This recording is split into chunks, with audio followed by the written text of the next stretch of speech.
Bwana, inakuwa vipi mwanahabari 254 TV, hujambo na karibu kwenye makala hizi. Siku ya leo tunataka kukua na mjadala pevu kuhusiana na kile ambacho kinaendelea nchini Kenya. Jamaa fulani ambaye wakati fulani aliwahi kuwa naibu rais wa Jamhuri ya Kenya, muite Rigathi Gachagua. Sasa Rigathi Gachagua ameamua kuzua gesi mzee. Sasa hapa kwetu shule zetu Alliance, Mangu, wapi? Watoto wetu hapa wamepelekwa shule iko chini na maksi yao iko juu. Watu wengine wameletwa kwa mashule zetu hapa. Anasema kuna ile hali ya wale ambao si wana Mount Kenya ama watoi katika sehemu husika wanafaidika na uwekezaji ama miundombinu ambao upo pale wa elimu katika magatuzi husika katika sehemu za Mlima Kenya. Matamishi ambayo kidogo imetoa mitazamo tofauti na ukiangalia watu wamekuwa na feelings. Vijana naona kwenye mitandao ya kijamii kwa maana TikTok, Facebook, wataalam, viongozi. Kwa hiyo ni mtazamo alioshusha kwa maana Rigathi Gachagua, naye mwenyewe kumbuka, wengi anapozungumza wanamuona, kila mmoja anategemea, je, unamunga mkono au muungi mkono. Wengine wanamuona kuwa ni mchochezi, mtu wa mashares, na wengine wanaona yuko sawa, the truthful man. So inategemea how true is truthful. Katika hili ina sura mbili kwa mtazamo wangu, naona inaweza kuwa ndio amekaa kaangalia akasema okay, wengi wa locals hapa wanapata marks nzuri ama alama nzuri tu. Inakuwaje sasa kama wanapata alama nzuri wanarushwa katika shule ambazo zipo mbali na eneo ambalo wamezaliwa na kulelewa ama kusomea? Akisema wamejenga, unaona, kwa maana inaweza kuwa ni indigenous wao wenyewe kama jamii ya eneo lile, lakini inaweza kuwa kuna watu pia wametoka maeneo tofauti, wameishi pale kwa zaidi ya miaka 10 hata 20. Kwa hiyo anapozungumza wamejenga, inaweza kuwa na husisha hata hawa. Inaweza kuwa kitovu cha asili yako ni Nyanza, inaweza kuwa kitovu cha asili yako ni Pwani, inaweza kuwa kitovu cha asili yako ni kaskazini mashariki mwa nchi, mashariki ama magharibi ya Kenya. Kwa hiyo anaposema tumejenga kwa nia kuboresha maisha watu wetu hapa, na watoto wetu wapate elimu iliyo salama kutegemea na investment tunaunda, akiwa chochea wale wengine pia wafanye hivyo, ili isiwe sasa watoto ambao wamelelewa kwenye mazingira iliyo salama ama nzuri kutokana na maendeleo wanarushwa labda kaskazini mashariki, labda pengine kama ni Nyanza, labda pengine kama ni Pwani ama Bonde la Ufa, mahali ambapo miundombinu ya elimu ni hovyo. Unaona? Wao wamejenga kwa faida ya watoto wao. Okay, ni watoto wa Kenya wote kwa jumla. Lakini sasa upande wa pili pia mnapata pesa, simtengeze. Lakini hapa amerejelea sana national schools. National schools ziko sehemu zote, unaona? Lakini pamoja na kuwa national schools fedha zinatoka serikalini, bado kuna CDF inatumika pakubwa kwa ajili ya kufanikisha maelimu matatu katika hizi shule. Kwa that's why amesisitiza hakuna haja mtoto ameperform vizuri sana umpeleke katika shule ya day school. Kama kuna hizo visa, mtu anapata pointi, si unajua siku hizo kwa alama pointi. Zamani ilikuwa ni marks. So 70 na 60 na, unaona, anatakana ingie shule ya kitaifa. Lakini anapelekwa Busia day school. Sasa hiyo ni mbinu gani? Kwani hao kujua day school? Utatoaje mtu Kiambu, utatoaje mtu Kakamega mpeleke Kilifi day school? Utoe mtu Machakos umpeleke Kericho ama kule Nyanza day school. Sasa kuna a lot of confusion, na hata inaweza kuwa ni some level of corruption katika ministry, unaona, of education. So these are things that lazima tuiangalie tukiwa sober, unaona, watu wakiwa wametulia. Gachagua mara nyingi huwa simungi mkono, kwa sababu mimi kwa mtazamo wangu ni mtu ambaye ni anabwatuka, ni mtu ambaye is so tribal katika fikra zake na mazungumzo. Lakini katika hili mgala muwe na haki mpe. Wanasema kati ya maneno 100 anauzungumza mwende wazimu, moja kati ya hizo huende ikawa ni ukweli, na katika hili inaweza simama naye. So inamaanisha kuwa ile hali ya Rigathi kuwasilisha ujumbe, hapo ndo mara kuna shida. So unajua unaweza wasilisha ujumbe lakini tafsiri ikawa ni tofauti. Inategemea, kuna kitu katika communication inaitwa coding and encoding. Unaona? Ndio. So unaitafsiri vipi? Unaipokeaje na unaitafsiri kwa njia gani? Unaona? So kwa wale ambao labda pengine hawamtaki kwa kuzaliwa, ni kama Raila Odinga alikuwa hata akiongea kitu kizuri, kuna watu Central Kenya wako tutaki. Yani walikuwa na akili ambayo imekataa tu. Unaona? Okay, kuna watu saizi Gachagua hata kiongeza huyo mtu of course anaweza kuwa na usijue unduma kuwili katika siasa, jambo la kawaida, unduma kuwili, double standard. Yes. So katika hili nadhani inabidi tuiangalie upya. Amechagiza sio elimu tu, sio miundombinu ya elimu tu, tunahitaji barabara, tunahitaji zahanati na hospitali, tunahitaji maeneo yetu yote kama ni soko itengezwe vizuri, social amenities, umeme, unaona, social amenities, unaona, mahali ambapo jamii inafaidi kutokana na shughuli zao za kila siku. Na kusema hivyo sio dhambi. Kwa kusema hivyo haimaanishi kwamba tutakuwa tunachukia watu kutoka maeneo mengine, hapana. Kwa sababu mimi mbunge wangu kwa mfano kitovu cha asili yangu ni Kakamega. Nataka kuona shule zikiundwa, nataka kuona barabara zikitengezwa. Kuna wakati nimesoma Kisii miaka 90, sasa inaitwa Magombo, Lia Ranga Primary School. Zamani unachukua mgombo wa ndizi ndio mnatumia kutengeza choo, kuzuia na fito, unaona. Zamani mnabeba samadi kwa ajili ya kwenda simiari, unaona, darasa ama sakafu. So katika kizazi hiki devolution imekuwepo for 15 years. Kuna CDF inatoka kila wakati. Je, wabunge wanatekeleza majukumu yao? Ningependa kuona tukiwa na mabadiliko. Nilikuwa naishi St. Teresa's Gekano Girls na Mayand, lakini mahali nilikuwa nasoma nilikuwa natembea karibu kilomita 3 ama 4, unaona. So kufikia sasa lazima tuwe na mabadiliko. Viongozi lazima wawajibike. Gachagua anaweza kuwa wao ni mbaya, tafsiri ya maneno yake huenda pengine imewapiga watu chenga, ama mtu ametafsiri kutegemea na mitazamo yake kisiasa, sawa, lakini katika hili we must be very serious. Unaona, lazima tuboreshe tu. Haiwezi kuwa tena unataka kuja kwetu kule Kakamega kusoma na usome kwa ustaarabu, tukaribishe, tupokee, lakini tukitoka tunaenda kwenu kwa maana kitovu cha asili yako, kama wale waliokuwa katika chuo kikuu cha Garissa mwaka 2015 wakivamiwa na watu kutoka sehemu fulani ambayo inasemekana ni huko, wanaua 147 kusema kwamba kwa kubaguliwa, kwa hawa ni nywele ngumu, hawa sio wenzetu, hawa ni kafiri, unaona. So mazingira lazima yawe rafiki kwa wote. Ukitaka kuja kuishi magharibi ya Kenya ina wenyeji ndio, lakini mradi tu kwa vile katiba imeruhusu kila Mkenya kuishi popote, haijalishi umetoka wapi. Pia sisi tunapokuja katika maeneo mengine tujihisi ni kama tupo nyumbani. Lakini ukitubagua pia sisi tutaanza kubagua, unaona. So katika hili accommodate everyone na make sure wameunda miundombinu kwa faida ya wote. Kwa hiyo inamaanisha kuwa shida si ujumbe ambao aliutoa Rigathi Gachagua, ni ile hali ya watu kumtafsiri vibaya. Sasa siwezi jua kama ni mbaya ama vizuri. Njoo inaweza kuwa labda pengine alisema kwa nia ya kusema sisi watu wetu, jamii yetu. Lakini unajua pia mwingine atatafsiri asema hapana. Katika hili labda mbinu zake za uwasilishaji, alivyowasilisha ujumbe ndio labda pengine umekwenda upogo. Lakini pia ukiangalia unaweza pata kama Rigathi Gachagua anaongea kwa niaba ya watu wengi sana kutoka Mlima Kenya, kwa maana najua kile ambacho alichokuwa kikisema.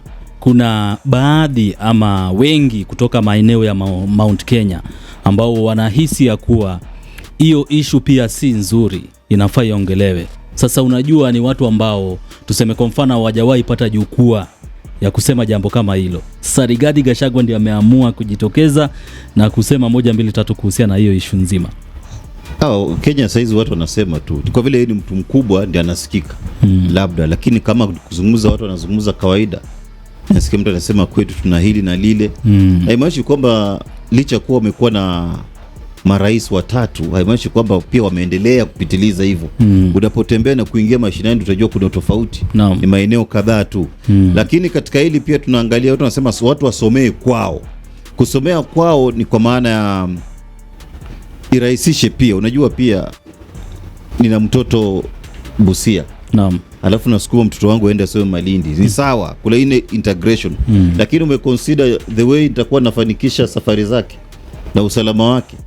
Na hiyo risk ya mara kwa mara kusafiri. Unajua pia you must be considerate. Ikifika college ama university, well and good.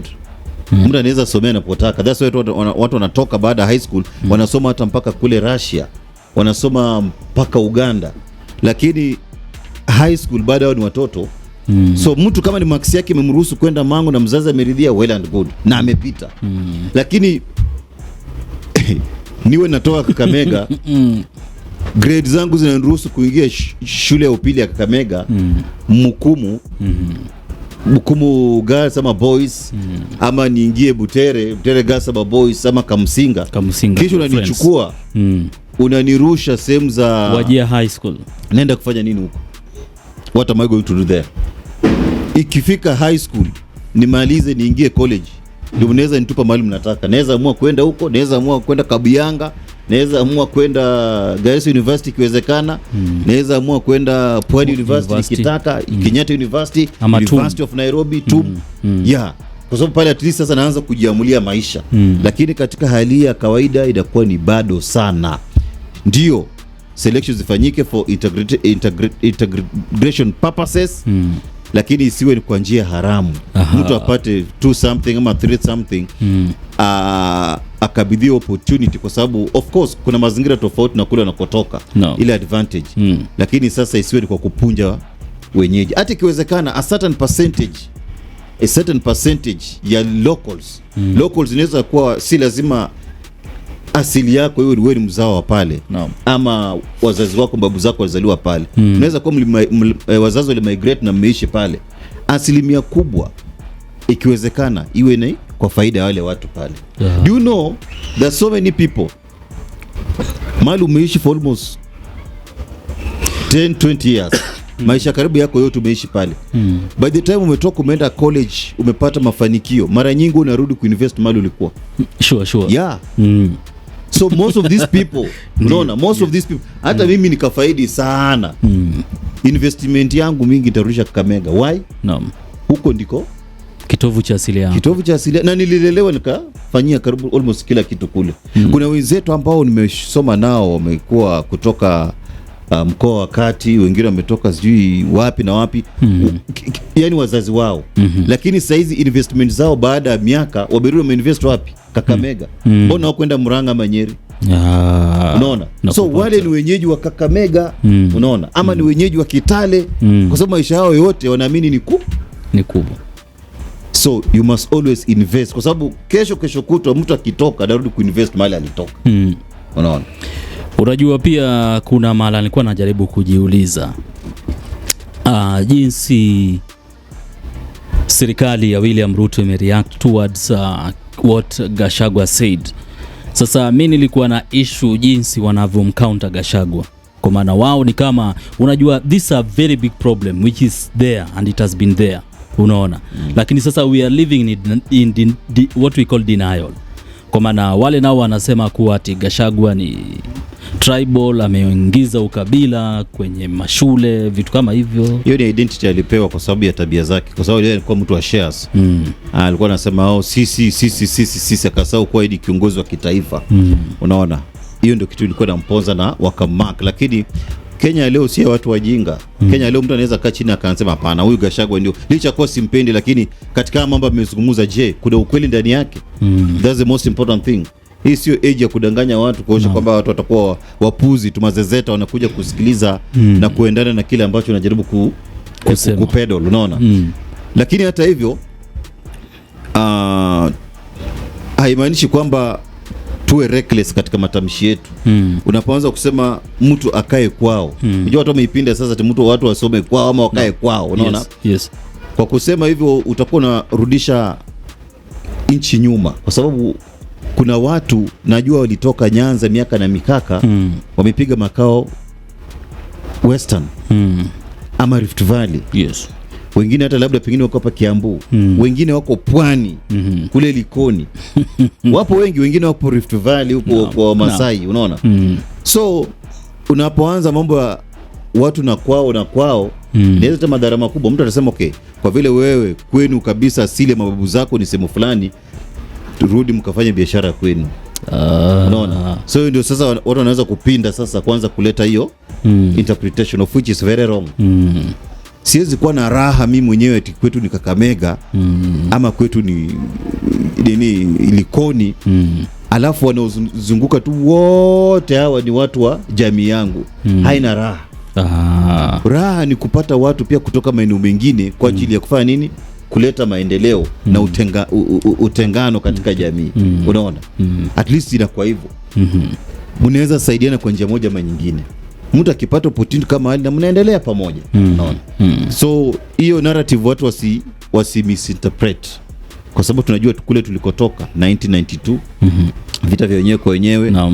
2007 ilikuwa ni kivumbi, post election violence, watu wakipoteza mali, wakipoteza maisha, watu kwa hiyo nilishuhudia. So kitu kama hicho lazima tu, na haitazuia pia si kuzungumza ukweli ama kiongozi kusema ukweli. Ukimficha mgonjwa kifo kitamuumbua. Unaona? So let us discuss this as a people. Unaona? Watu ambao wana akili timamu. Unaona? Na unajua ile hali ya Rigathi Gachagua pia kuongea hivi imeleta mjadala wa matumizi ya fedha za CDF.